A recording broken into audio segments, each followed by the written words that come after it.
You're about to experience a message from here at South Lake Church where we engage, grow, and share. So make sure to subscribe below and keep watching together as we engage, grow, share Jesus in our community relationships.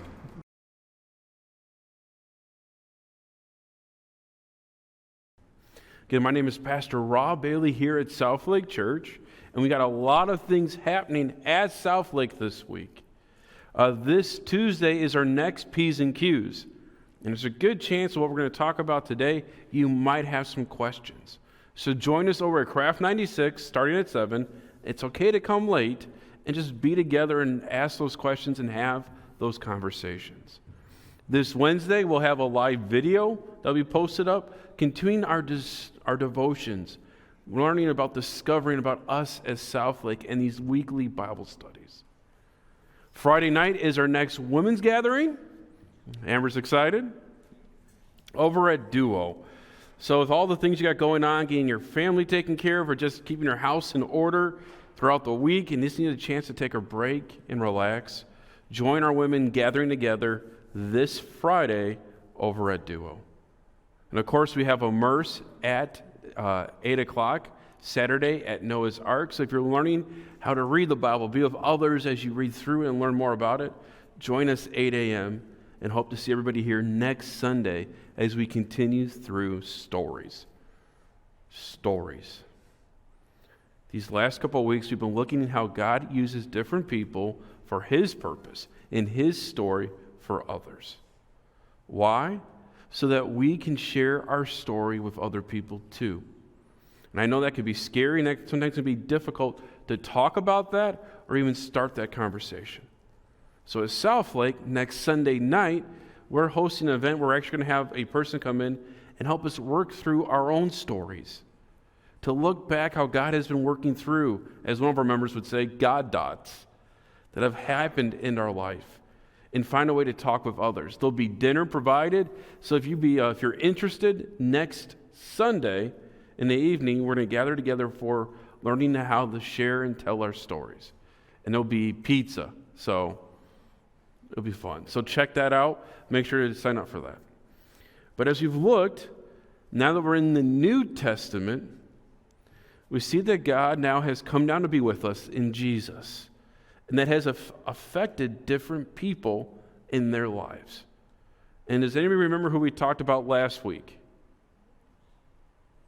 Thomas. Thomas is one of the disciples. And when Jesus rose from the grave, which is the reason why we're all here, when he found out that he had risen, pretty much said, I don't believe you. There's no way that can happen. You guys something's not right. And what happened? Jesus came to be with him and even said, touch me, see that I'm real, I'm here with you. Well, today we're going to continue now with another one of his followers, his disciples, Mary of Magdalene.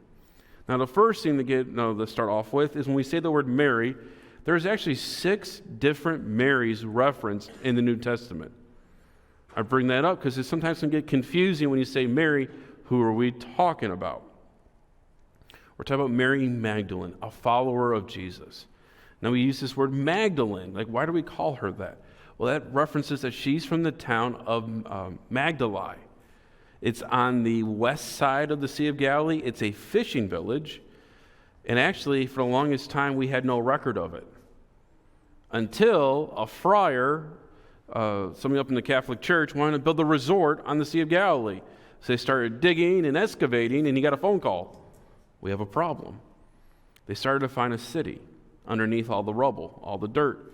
And as they kept excavating it and pulling it up, they found the town of Magdalene. So that's where Mary Magdalene's from.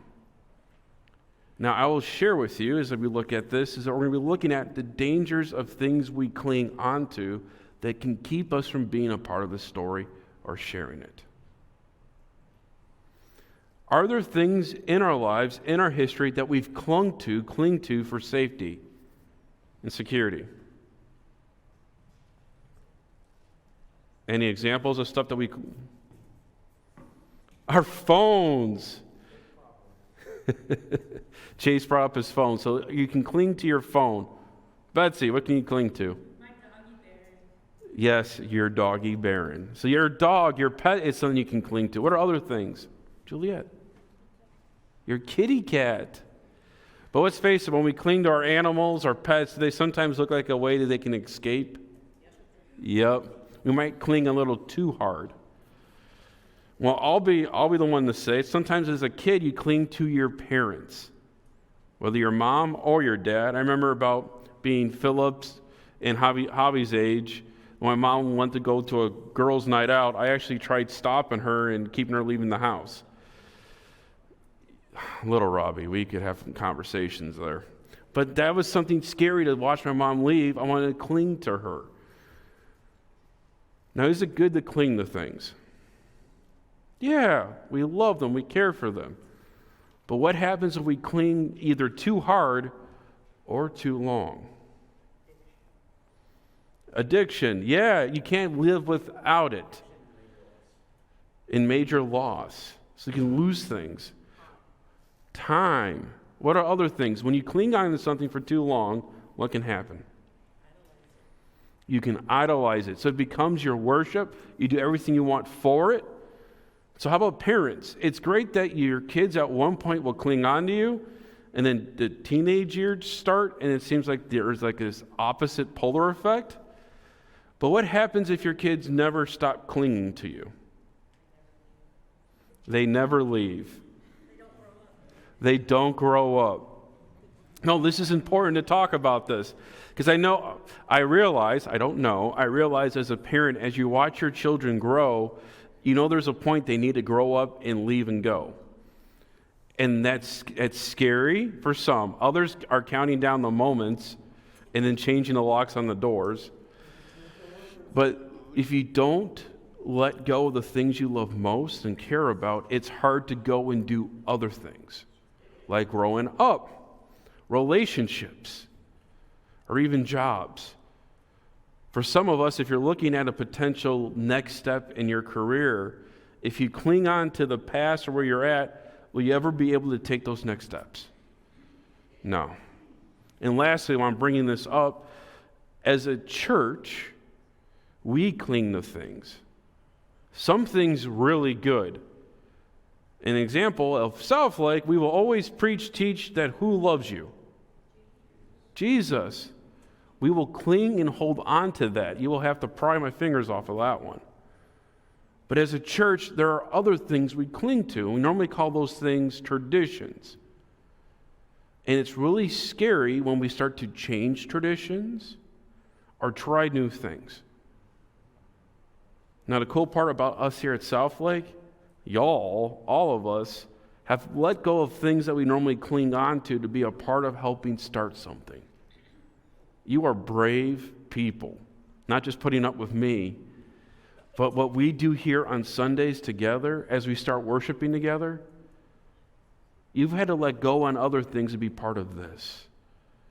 But as we grow, as we get to develop as Southlake, we always have to ask the question, are there things we're clinging too hard onto that keep people from hearing the story of Jesus? Because at the end of the day, that's the one thing we should hold on to and keep us from messing up. So let's take a look at Mary. So for those who got your readings, Luke chapter 8, we see how Mary gets a part of the group. It says there are the 12 disciples. So very clear. I never say Mary was part of the original 12, but Mary, along with other women, followed with the 12 disciples.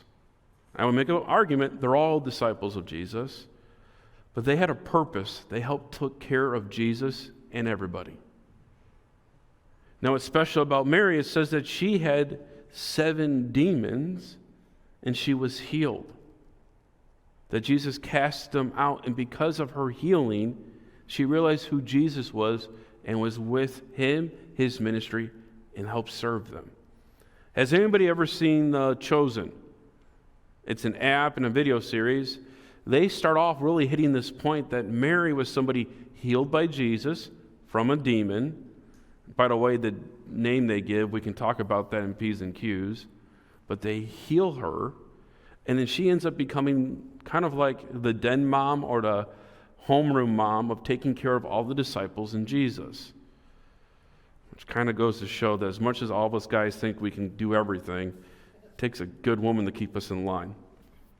But they do a good job of showing Mary Magdalene supporting and helping the ministry. How cool would that have been? Not just to say now like we're sharing Jesus, but to be somebody part of Jesus' ministry that Jesus looked to help support what they were doing. That's pretty cool. But also shows the love and heart she had for him. Let's look at the second reading. This is from John chapter 20. When Jesus was tried, crucified, Mary, Jesus' mother Mary, they were all there watching a part of it. In a sense, they never left his side. Well, on the third day, that morning, Mary goes to Jesus' tomb to pay her respects and to bring ointments and all these things. And while they're there, they find out, guess who's no longer there? Jesus. There's angels, and they tell her, go tell the disciples he's risen. But she's still crying, because who no longer is in her life still? Jesus. For 3 years, she helped support his ministry, helped support him, be with them. She clung to him. And now it's excitement. He's risen, he's alive, but he's not near her. So it says here that she was crying.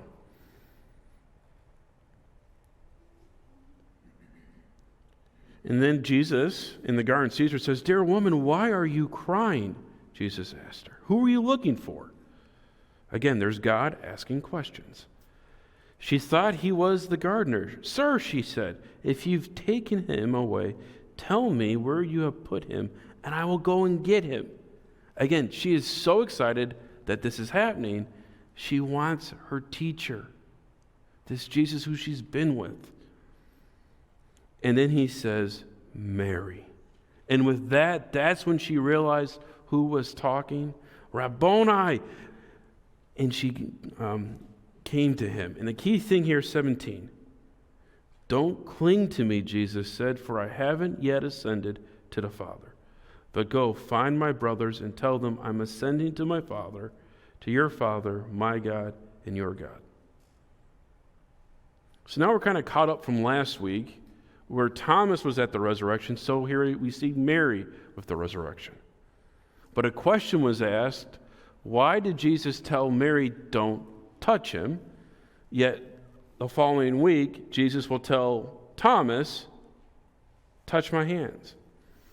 And as I've been studying and working through this and developing, thinking about how we're going to talk about it this week, I really like how our NLT translates this. When I say the word NLT, that means New Living Translation.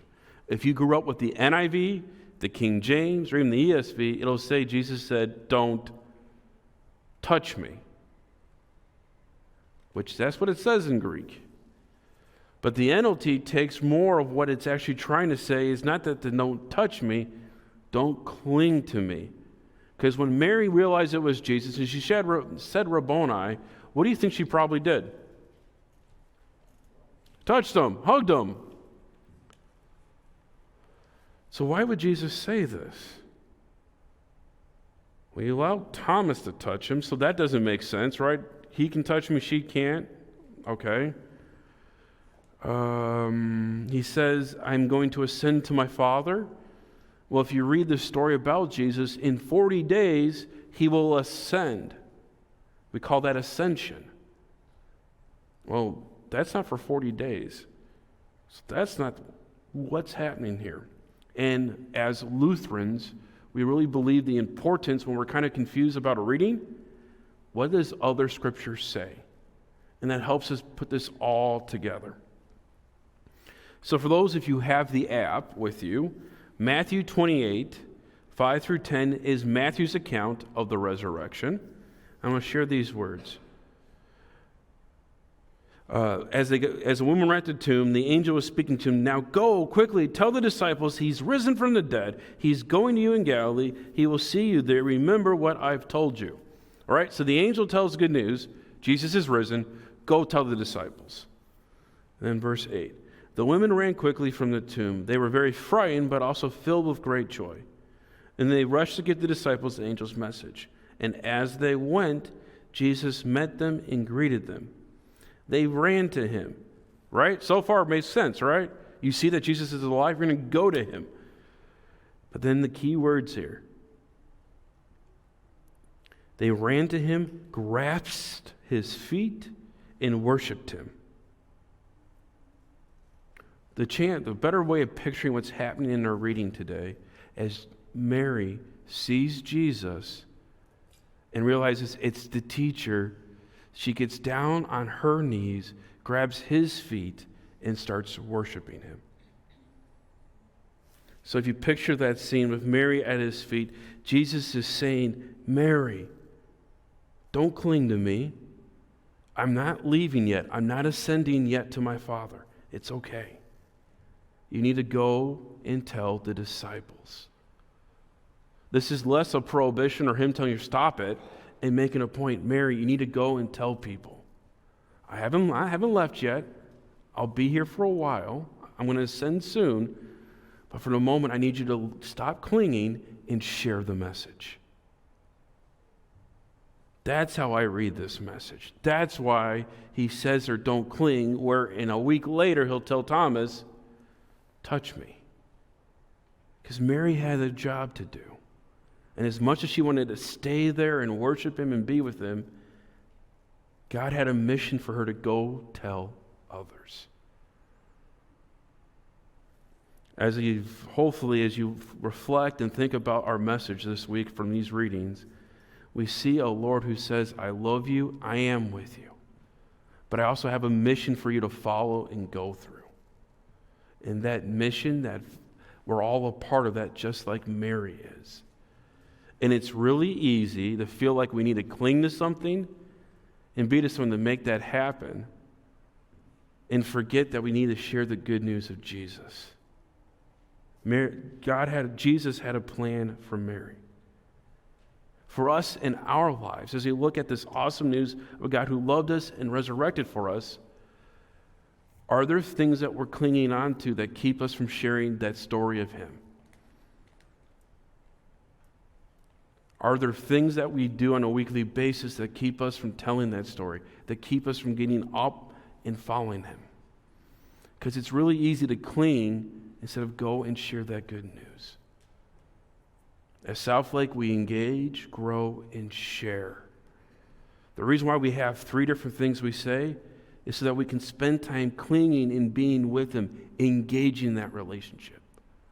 But it can't stop there. We have to grow with one another, gather together, but then help others experience it. There's a God who loves you and died for you. And that's worth sharing and experiencing. Mary got to see that firsthand. For us, we get to read about it. But we get to read how we too get to share that as well. And I know those things we want and those things that keep us safe, but the one good news that we can hold to is a God that loves you. And that is worth sharing and helping others experience. Amen. Join. Thank you so much for taking time to experience a message here at Southlake. If you have time, make sure to subscribe right over here, but also check out other videos that are down right over here. Again, the Lord bless you this week, and thank you for checking out Southlake Church, where we engage, grow,